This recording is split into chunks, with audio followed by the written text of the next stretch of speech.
Good morning. In this session, we are going to discuss the second part of constructor and destructor. My name is Hari Mohan Pandey, and the aim of this session is to cover copy constructor, which is one of the type of the constructor. And before proceeding for this session, I want to I want to discuss the learning outcome for this session. So all in all, I have listed three learning outcomes. So at the end of the session, you all will be in a position to explain and implement copy constructor, and you can explain basically the purpose why there is a need of copy constructor, and understand. So by explaining and implementing the concept of copy constructor, you will be in a position to understand the situation where copy constructor can be applied. So by looking the problem statement, you will be in a position to say that okay, here if you will apply the concept of copy constructor, then we can implement the program more effectively. And we'll during the discussion of these two topics, we will discuss some example, and we will analyze those example. So which will help you in writing the code, writing the program for the assignment, as well as for the real life application. If you want to develop any real life application, then and you are feeling that okay, we should apply copy constructor, then you can apply. So before proceeding, let us have a quick recap. So in the previous class, we discussed the constructor. We started basically constructor, and we discussed what is constructor, the features of constructor, different types of constructor, such as default constructor, parameterized constructor. We discussed two parameter constructor, one parameter constructor, constructor without parameter. Constructor is a special member function because it has same name as the class name. There is no need of a return type for function, because there is no need of return type for the constructor, because the return type will be the object. So the return type will be the class type, and it will return the object. And that is the main purpose of utilizing the constructor. So we want to initialize or we want to construct an object for a class, and we discussed the implicit and explicit call for the constructor. And in this session, as I said, we are going to discuss copy constructor. So here this slide will explain you the definition of constructor, and by using one example, I will demonstrate you how to apply constructor. And if a code is given to you and you want to figure out the logic, then this slide will help you in understanding the situation where you can utilize the concept of copy constructor. So the first point explains that a copy constructor is used to declare and initialize. So here declare and initialize an object from another object. In the previous class, we discussed the constructor. The role of constructor is just to construct or initialize the object for the class.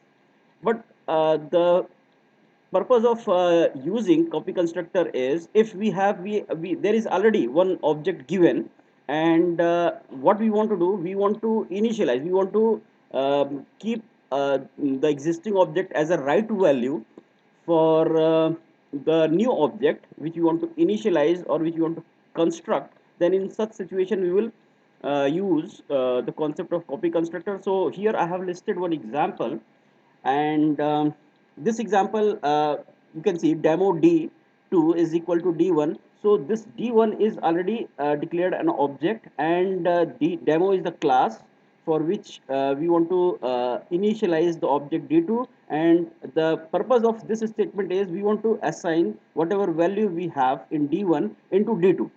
So in such situation, what we will do, we will make a call of copy constructor, and we can handle this situation.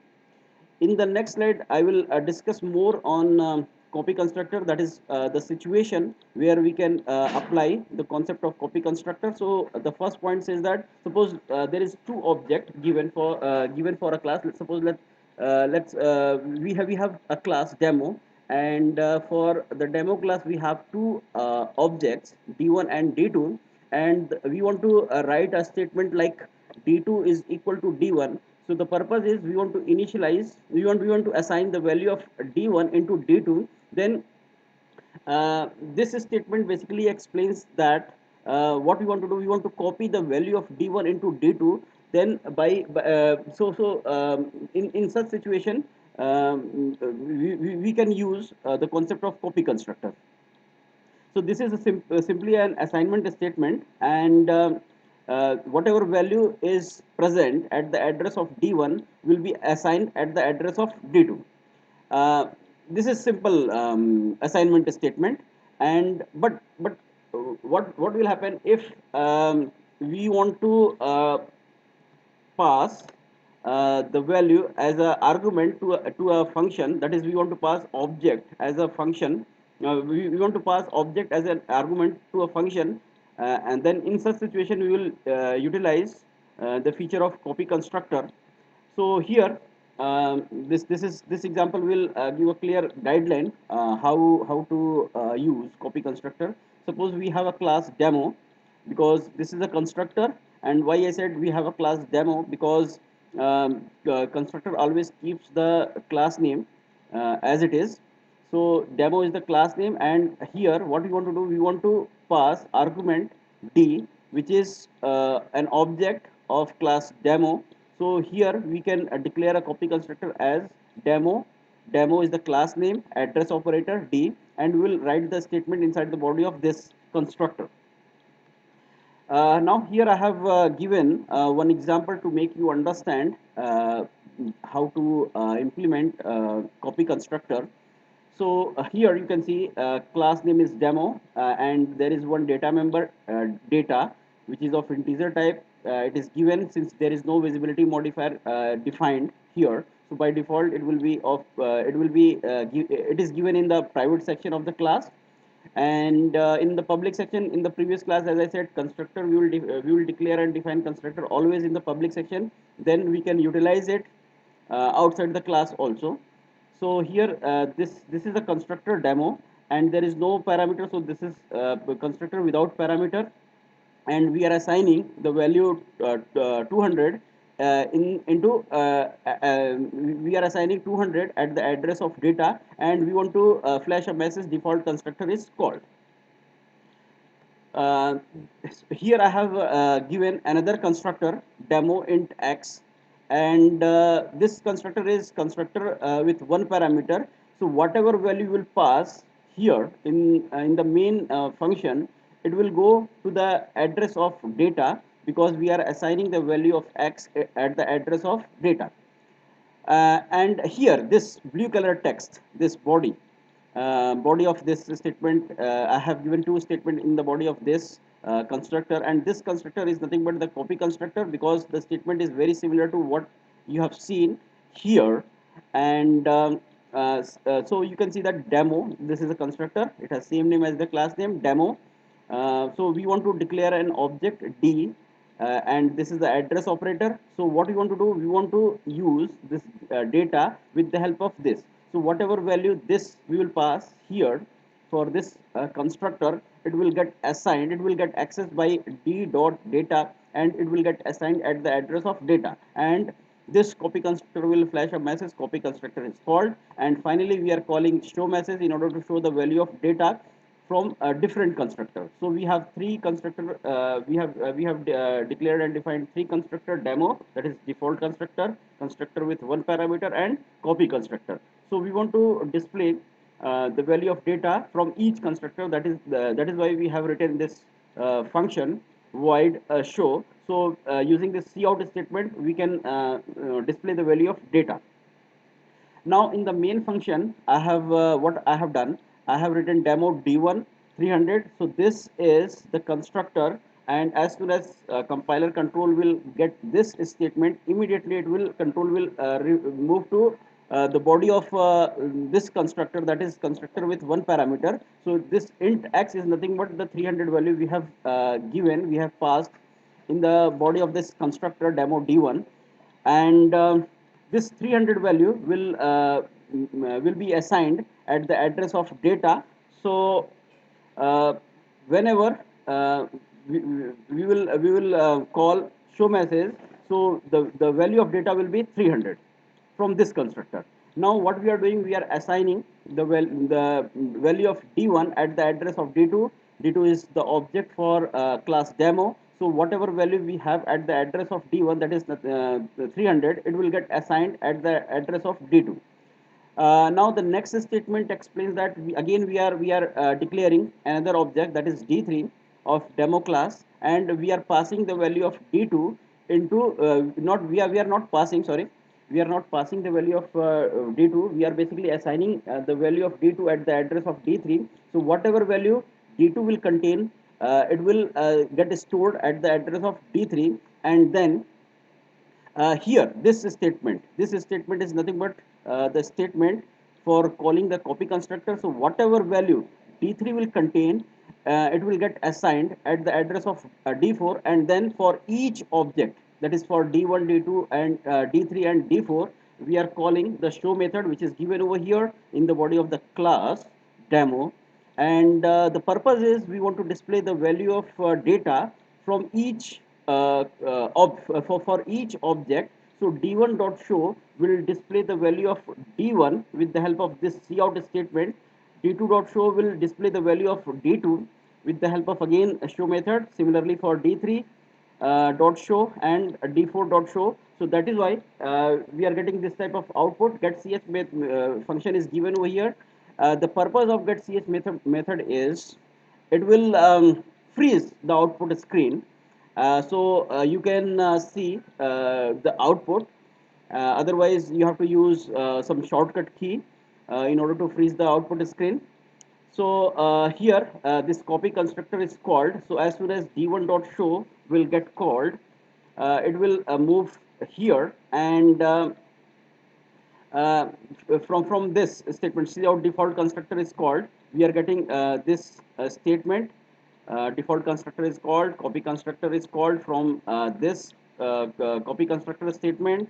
Then again copy constructor is called. Then data, for from this statement d1 dot show we are getting data 300, because 300 we are passing at the address of d1. Then d1's value we are passing to d2. So again d2 dot show will display 300. Then the value of d2 we are passing at the address of d3. So for from this statement d3 dot show we are getting again 300. And from this statement demo d4 is equal to demo d3. So we are passing the value of d3, which is nothing but the 300. So the value of 300 will go to the address of d4. So from this cout statement we will get the value of d4 also. So for each object d1, d2, d3 and d4, we are getting the value 300. So this is the way how we can utilize copy constructor in order to copy the value of one object into another object. Now I have listed some of the situation where we can use copy constructor. So all in all, you can see on this slide that there are 4 situations where we can use the feature of copy constructor. The first one says that when a new object is initialized to an object of the same class. So here you can see demo d4. So we want to initialize new object d4. And in this situation we can utilize the concept of copy constructor, because whatever value we have at the address of d3 we want to assign into d4. So first point explain the same thing. When an object is passed to a function by value. So here this one explain the second point. When an object is returned from a function by value, and when the compiler generates a temporary object. So the last point is very interesting. And in order to explain and understand the last point, suppose you have not written a constructor statement or copy constructor statement for a class, then compiler, it is the duty of the compiler to create constructor for the class in order to uh, initialize and construct the object. So in such situation again we can utilize the copy constructor feature of the copy constructor. But programmer will not specify any statement in the program. It is the duty of the compiler to play all such role for the copy constructor.